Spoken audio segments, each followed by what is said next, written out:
Fill one of the squeeze bottles and pour the water into the blender.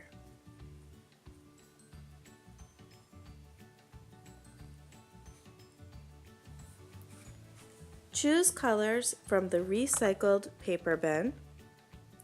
Tear the paper up into small pieces and place it into the blender. There must be water in the blender.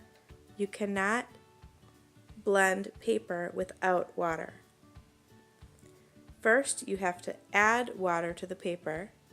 Later, we will remove the water from the paper. Place the lid onto the blender. Make sure the blender top is on the correct way. Notice how there's one way where the blender top fits.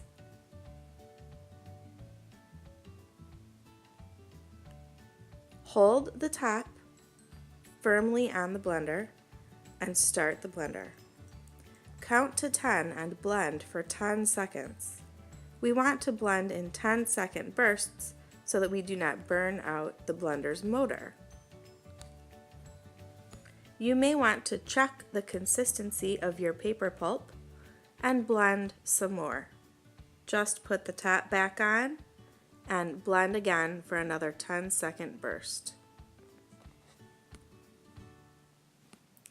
When the paper pulp is blended to a great consistency, take the blender pitcher and pour the paper pulp into one of the paper making squeeze bottles.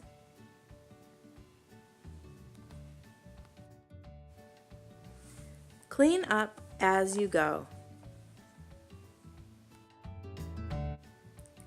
Fill one of the white plastic tubs about 1/3 of the way full with water that's not too cold and not too hot.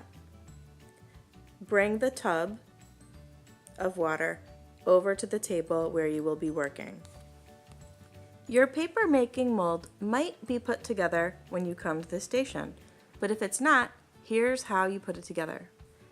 Put the screen on top of the wooden box, put the plastic grid on top of that, and then pull the straps as tight as you can. It's really important that you pull those straps tight. Drop your paper making mold right into the tub of water and then squirt your paper pulp right inside. You can use as many colors as you want. Think about how the colors are going to blend. You can't tell exactly how the sheet of paper is going to turn out, but you can make some pretty good educated guesses. How are these colors going to blend?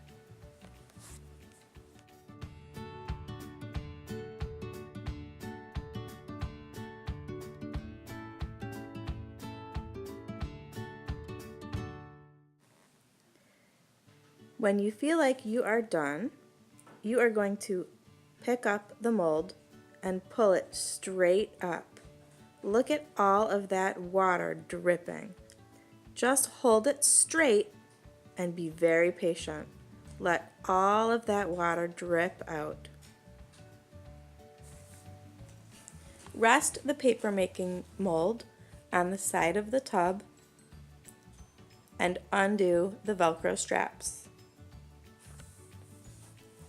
You are going to pull the mold straight up, keeping the paper that you just made flat.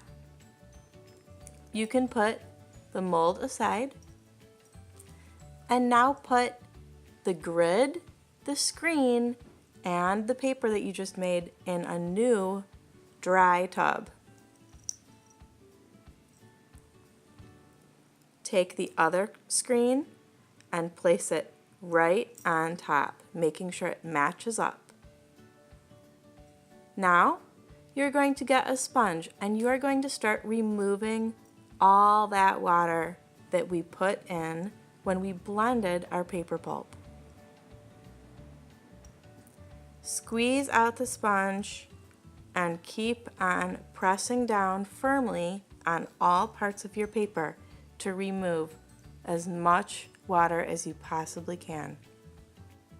It's okay to fold the sponge and squeeze it, but don't twist. Alexia is showing us how we do not twist. Here she's folding the sponge and squeezing it. When we twist the sponges break much faster. Bobby is continuing to remove water from her paper. Uh-oh, that screen slipped, so a little bit of the pulp came out the side. No big deal.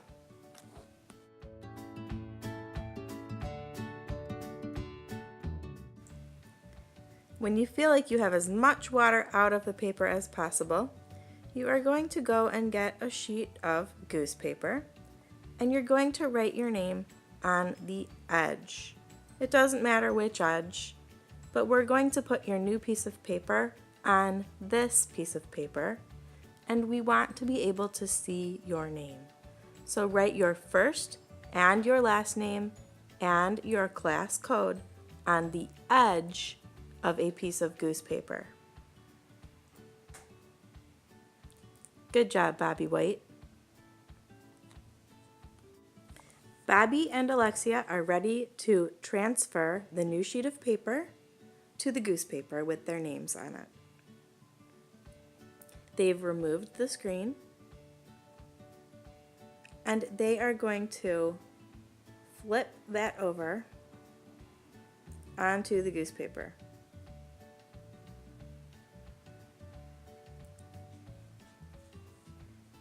It's easier to put the screen down on the table and put the goose paper on top and then flip the whole thing over. Now, they can't take that screen off yet. If they do, the paper will tear. So they're getting the sponge again. They have squeezed as much of the water out of the sponge as possible. And what they're doing now is they're pushing the paper so that it sticks onto the new paper. So here Bobby is pulling the screen off, and look at that. She has her brand new, beautiful sheet of paper that looks like outer space. It's amazing. And she's done. That is her new piece of paper. And Alexia is continuing to do a little bit more work and to make sure that that new piece of paper migrates from the screen onto the goose paper with her name on it. Wow. That looks like the surface of Mars. Amazing. Didn't they do a great job? Okay, they're all set. Now what do they do with this paper? Can they take it home today? They can't take it home today. It's all wet. Wow, what a great job. They are going to have to be patient because they need to put this paper on the dry rack. When the paper is dry, I will put it in their class folders since they wrote their class code on the goose paper. Now they are ready to go and clean up their work area. To make sure that the paper making mold is ready for the next paper maker, Alexia and Bobby are putting the molds back together. So first they're putting the screen down and they're making sure it's on the right side, the side where the Velcro will strap. And now they're putting down those plastic grids and they're gonna pull those straps tight. Yep, pull it tight. It's really important that it's tight. Otherwise, the paper pulp will fall through and just go right in the water in the tub. Good job, girls. Let's watch again how we assemble the mold. Notice how Bobby and Alexia are taking great care to make sure that the paper making station is ready for the next paper makers. They did an awesome job. Thank you, Alexia and Bobby, for showing us how to make paper.